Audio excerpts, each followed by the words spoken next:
माता सरस्वती की कथा।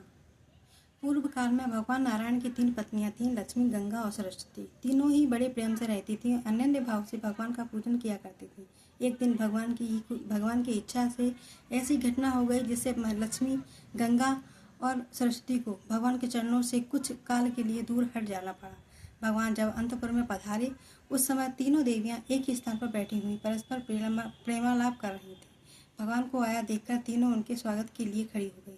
उस समय गंगा ने विशेष प्रेम पूर्वक दृष्टि से भगवान की ओर देखा। भगवान ने भी उनकी दृष्टि का उत्तर वैसे ही स्नेह पूर्वक दृष्टि से हंसकर दिया। फिर वे किसी आवश्यकतावश अंतःपुर से बाहर निकल गए। तब देवी सरस्वती ने गंगा के उस बर्ताव को अनुचित बताकर उनके प्रति आक्षेप किया। गंगा ने भी कठोर शब्दों में उनका प्रतिवाद किया। उनका विवाद बढ़ता देख लक्ष्मी जी ने दोनों को शांत करने की चेष्टा की। सरस्वती ने लक्ष्मी के इस बर्ताव को गंगा जी के प्रति पक्षपात माना और उन्हें श्राप दे दिया। तुम वृक्ष और नदी के रूप में परिणित हो जाओगी। सरस्वती माता को यह देख गंगा ने भी सरस्वती को श्राप दिया, तुम भी नदी हो जाओगी। यही श्राप सरस्वती की ओर से गंगा को भी मिला। इतने में ही भगवान पुनः अंतपुर में लौट गए। अब देवियां प्रकृतिस्थ हो चुकी थी।